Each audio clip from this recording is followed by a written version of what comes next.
Next naman ay moment of inertia. Itong moment of inertia, guys, o 'di ba meron tayong mga law of motions, ganyan, 'di ba, yung an object at rest will remain at rest unless acted upon by an external force.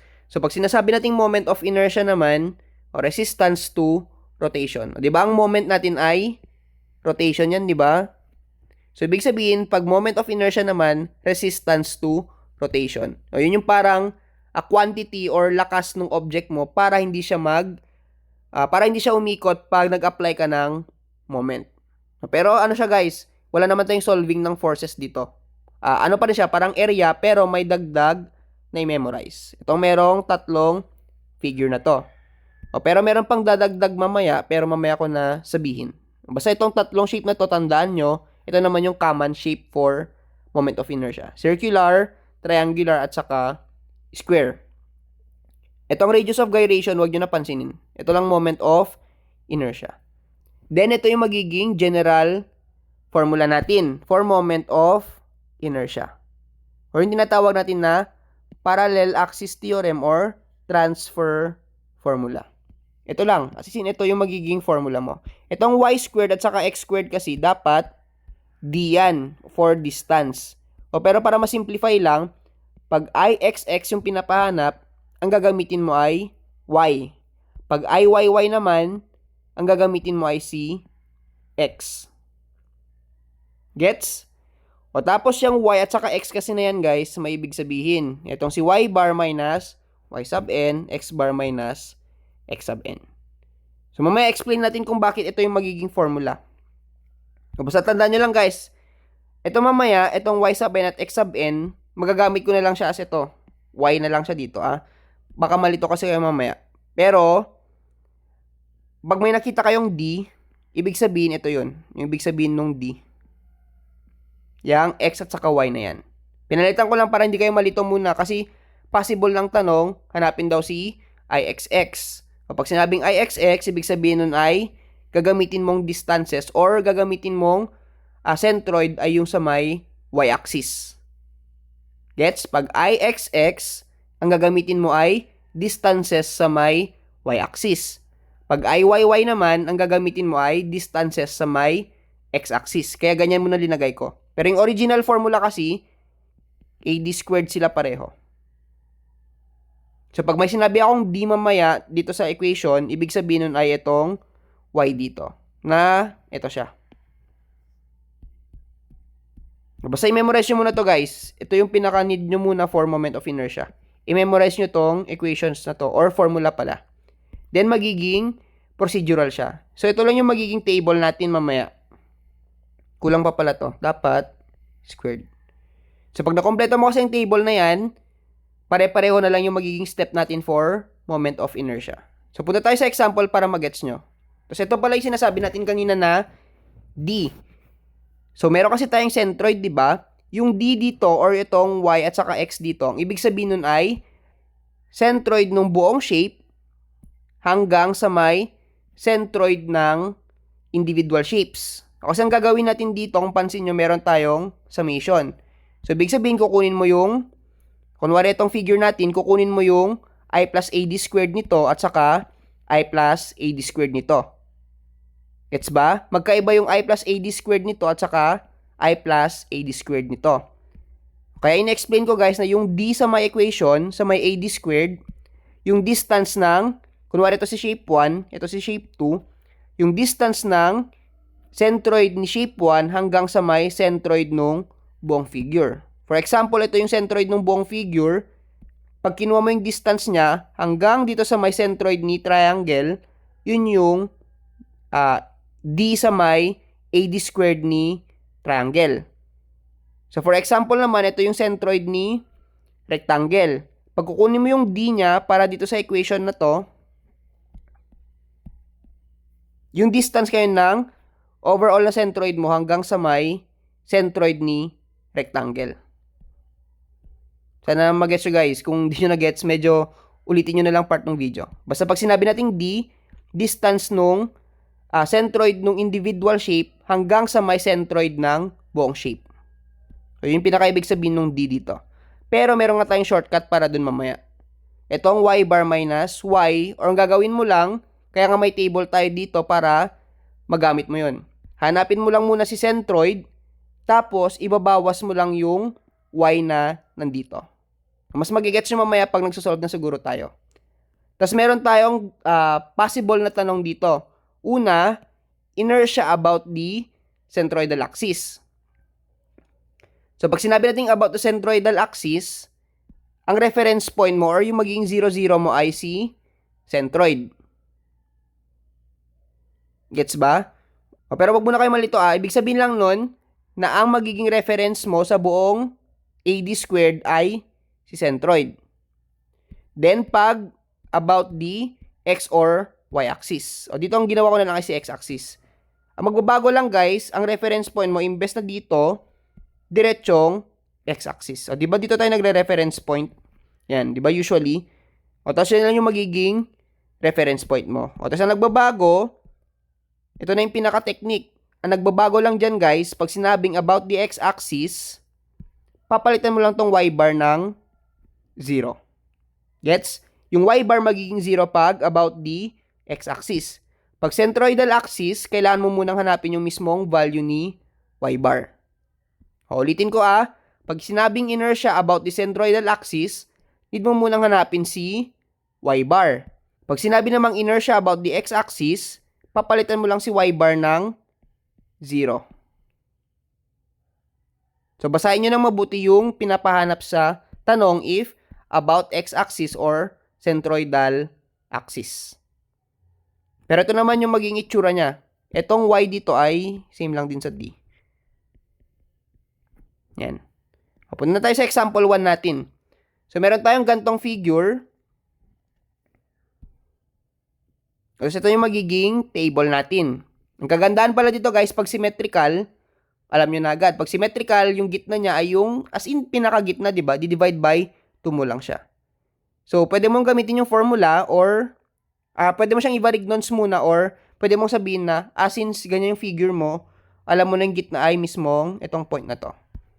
So, pag plinat mo siya, diba? Ang gagawin mo lang, 100. So, yung distance na to ay 50. Tapos, yung height na to ay 75. So, yung magiging center mo ay 50, 75. Or yung x bar mo ay magiging 50, tapos yung y bar mo ay 75.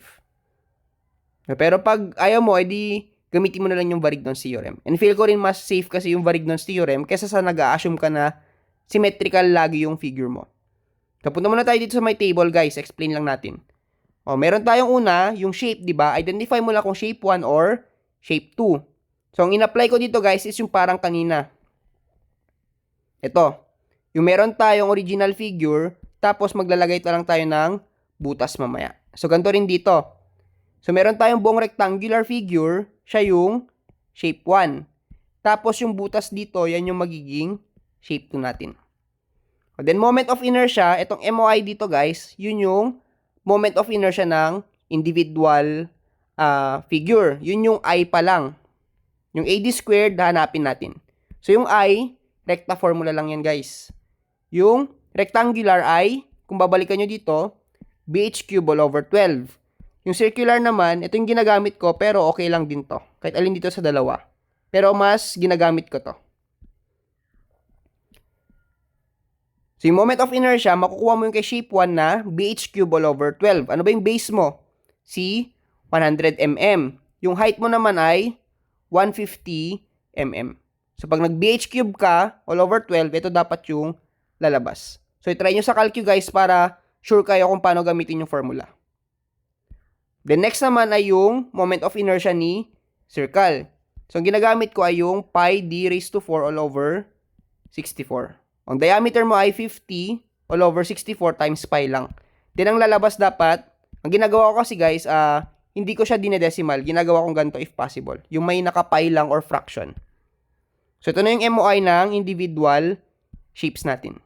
Then, next, si area. Area nito, di ba, in-imagine muna natin siya as a whole figure. So, maging 150 times 100. So, 15,000. Then, yung area naman nito ay 625 pi. Huwag mo na kayo maglalagay ng negative dito, guys. Saka ka lang maglalagay ng negative kapag centroid. Tandaan pag hanapin mo yung centroid, saka ka lang maglalagay ng negative kay area. Gets? O next, punta tayo sa may y bar or yung, sabihin na lang natin y sub n para di nakakalito. Yung individual y bar ng figure natin. So, ito yung reference point natin, 0, 0. So, pag kukunin mo yung centroid ng rectangular figure or shape 1 natin sa may y-axis, 75 yun, di ba? Itong distance na to. So, meron kang 75 na y sub n or y sub 1. Then, si y sub 2 naman, since circle yan guys, ibig sabihin sa mismong gitna ng circle. Ang distance lang din yan ay 75. So, meron ng 75, 75. Then, check nyo yung pinapahanap. Ano yung pinapahanap? MOI about the x-axis. So, pag about the x-axis, papalitan nyo lang si y bar na 0. Tapos, ibabawas mo yung y sub n. So, 0 minus 75, 0 minus 75, pareho. Mali pala to guys. Dapat nasa labas tong squared. 25 squared. Then, pag nakuha mo yung value na yan, meron ka ng d squared, meron ka ng area, meron kang I. So, MOI plus area times d squared. No, kaya nga ginawa natin siyang table. Tapos, lalabas ngayon yung individual I plus AD squared. Gets ba? Kaya may table tayo para meron kayong guide. Si MOI, yun yung I. Then, si area, yun yung A. Then, yung d squared, yung makukuha mo pag sinubtract mo yung y sub n kay y bar. Or in this case, since about the x-axis, diretsong 0. Tapos dito na tayo gagamit ng sign guys. Dito ka lang gagamit pag moment of inertia. Kapag butas siya, saka mo gagawing negative. Kasi ang mangyari guys, pag dito ka nag-negative kay area, iba yung value. Hindi siya 11 million. Gets? So lahat to, i-positive mo muna. Saka ka lang magne-negative kapag ito-total mo na yung inertia. So, lahat to positive. Tapos, saka lang ako nag-negative nung I plus AD squared. Tapos, ito-total ko na siya. So, dyan ka lang maglalagay ng negative kapag butas siya. Then, ito positive siya since solid figure siya. Gets? Ito nag-negative since butas tong circle na to. So, tapos, ang moment of inertia dapat natin about the x-axis ay 101 times 10 raised to 6. Tapos, ito pala yung magiging unit ng moment of inertia. O baka magkamali na naman kayo sa unit. Hindi ko na i-consider yung mali sa unit, guys, kasi kailangan alam nyo yung difference ng unit. Pag moment of inertia, distance raised to 4 lang. Gets? Distance raised to 4 lang ang moment of inertia. Pag centroid, meters, feet, ganun lang siya. Kasi center lang naman ng figure mo. Pero pag moment of inertia, dapat naka-raise to 4. O yun lang tatandaan nyo naka-raise to 4 lang. As in yun lang for moment of inertia. Sana hindi nyo makalimutan guys. Unit ng moment of inertia. Next, example 2. Ito, example 2 naman about the centroidal x-axis. So pag sinabing about the centroidal axis, ang gagamitin mo ay y bar. Pag sinabi kasing about the x-axis, ibig sabihin nun ay ix x. Tapos yung sinabi natin kanina, di ba? Pag ixx, ang gagamitin mong distances ay sa y-axis. Pag sinabi namang about the centroidal y-axis, ang gagamitin mo ay si x-axis or x-bar. Pero ito naman sinabi ay centroidal about the centroidal x-axis. So, ang gagamitin mong distances ay y-bar. Tapos, since centroidal na yan, kailangan mo hanapin yung y-bar natin. And hindi symmetrical yung figure sa may y-axis. Symmetrical siya sa may x-axis, pero hindi naman natin kailangan ng x, di ba? Kailangan natin ay yung y-bar. So, meron tayong need i-solve na y-bar, pero masosolve din naman natin siya gamit yung table. Same format, shape, moment of inertia, area, y-bar or y sub n, d squared, tapos yung I plus AD squared. Same lang dun sa kanina. Shape 1 ko ay itong rectangle dito. Shape 2 ko naman ay yung rectangle din dyan. Okay, so moment of inertia, parehong rectangle, BH cube all over 12 sila pareho. So, ito dapat yung lalabas or mapapalabas nyo na value. So, try nyo i-solve guys Kasi baka mamaya, since nakalagay na yung sagot dyan, hindi nyo na-solve, tapos mamaya pag actual na naman, mali pala yung pagkaka-input nyo. So, try nyo palabasin yung mga values na to. Try nyo i-resolve to. Yung mga example natin. Pwede nyo naman siya ilagay sa may PS, di ba? Then, next yung area, pareho silang 4, 5, tapos 9,000 dapat to. Pa-correct na rin to dapat, 9,000 at saka 4, 5 to. Hindi ko kasi nasulat yung isa pang 0. Parang nag-cancel out lang din sila. Pero tama tong y bar natin na 60. Nakuha nyo yung area. Nakuha nyo yung area dito, di ba? Total nyo lang, yan yung area total. Next, si y sub n naman. Si y sub n, kailangan nyo para sa may y bar. Diba? Ito yung sa may varigdons natin. So, kailangan natin, nandito yung reference point, 0, 0. Ito si shape 1. Ang kailangan natin ay sa y-axis. So, nag-move ka muna ng 30 mm bago ka makapunta sa gitna na ano ba yung height? 150, di ba? So, 150 divided by 2, ito si 75. Tapos, since ito yung reference point mo, nag-move ka muna ng 30 plus 75. Kaya nakalagay dyan na 30 plus 75 yung y sub n. Then, next, si shape 2 naman. Andito lang siya, di ba? 30 mm lang siya. Kalahati lang ni 30 mm, ito si 15. Tapos mahanap mo si y bar na 60. So, 60 minus 30 plus 75, pag in-square mo, lalabas si 2025. Ganun din dito sa may shape 2. 60 minus 15, pag in-square mo, lalabas din si 2025. Then, pareho silang solid shape. So, parehong positive yung I plus AD squared. So, pag kinuha mo yung moment of inertia nila, ang magiging total ay 27 times 10 raised to 6 mm raised to 4. Since moment of inertia, mm raised to 4. Yan for example 2 natin. Need nyo lang talaga i-follow yung sa my table, guys. Diba? Pag na-solve mo to, dire-diretso na lang yung magiging process mo. Tapos, kailangan gamay nyo si centroid. Next example at last example natin. Another example lang. Meron naman tayong tatlong shape. Ito nga, pag-assign pala ng shape, guys, kayo bahala kung paano Ganito ko lang siya, way na in-assign. Pero basta pag may makita kayong shape, tapos yun yung shape 1, shape 2, shape 3 nyo, okay lang. Magkakaiba, okay lang. Ang mahalaga naman, same dapat kayo ng makuha na sagot. Tapos hindi ko na i-solve tong y bar, guys. I-resolve nyo na lang. As in, i-resolve nyo para ma-practice nyo yung inertia. I-resolve nyo para matry nyo lang talaga kasi may mga cases na hindi nyo na sinosolve kasi nga, andyan na yung solution. Sabi nyo, ay, ganyan yung solution. Nakikita ko naman. So, wag ko na i-solve, di ba? Ang gawin nyo, i-resolve nyo, dapat mapalabas nyo yung mga values na to. Kasi sa kanyang masasabi na, nag-gets nyo talaga yung, sa kanyang masasabi na, nag-gets nyo talaga yung process kapag sakto yung napalabas nyong values sa my solution. So, i-practice nyo lang, ilagay nyo sa calcu, pag tama, edi goods. Tama yung pagkaka-input nyo, tama yung pagkaka-gets nyo sa my process. So, meron na tayong y bar. Hindi ko na siya hinanap dito. Pero para mahanap lang yan, di ba, Varignon's theorem. Kunin mo si area total. Tapos, area total times y bar. Ito siya. Ito yung equation niya actually. Makukuha mo si 68.54. Then, si my d, ang gagawin mo lang, yung y bar na nakuha mo, ibawas mo si y.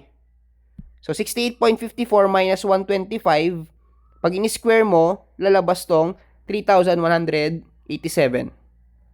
Ganon din dito. 68.54 minus 65, okay lang magbaliktad pala yun, guys, Okay lang magbaliktad kasi nga naka-square. So, kahit alin dyan sa dalawa, okay lang. Hindi magbabago. Kasi nga naka-square, magiging positive lang pareho yung sagot nila. So, kung magbabaliktad dyan, huwag kayong mag-alala. Okay lang. So, 65 minus 68.54, pag in-square mo, lalabas si 12.5316.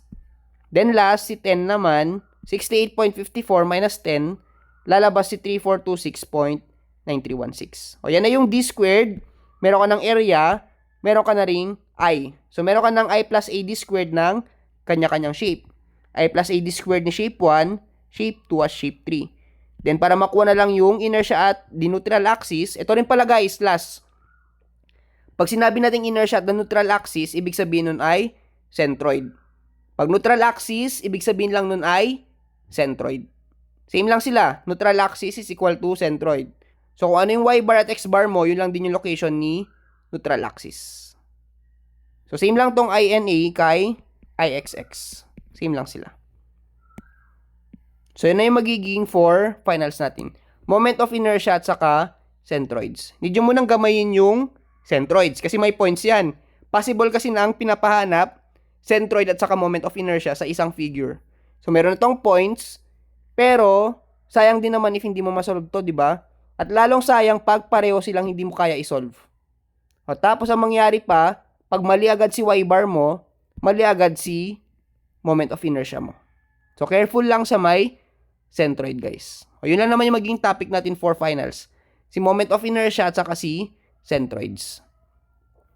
Tapos, magsasend na lang din ulit ako ng another take-home quiz. O, yung take-home quiz nyo, next week nyo na ipasa sa may date before ng exam natin. Pag-usapan pala natin yung date ng exam nyo kasi nga, hindi na tayo pwede exam the week after. Kasi may deadline kayo ng grades. So, baka possible na 24 ang exam nyo. Kung available kayo or earlier. Ganun lang yun.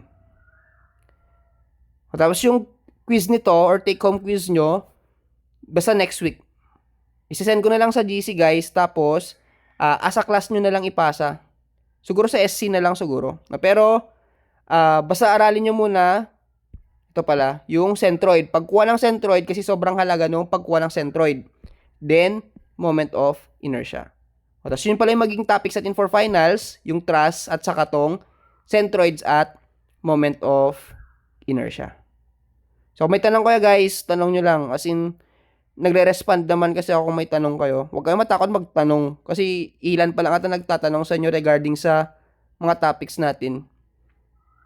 Para namang di ba, alangan naman, may nagtanong kasi bigla ko yung blinak kasi ayoko sagutin. Hindi naman ako ganun. Basta magtanong lang kayo pag may di kayo na-gets dito sa natin. Or if may gusto kayong parang i-solve kung bakit hindi tayo same nung nasa-solve, o di chat nyo lang, okay lang naman sa akin.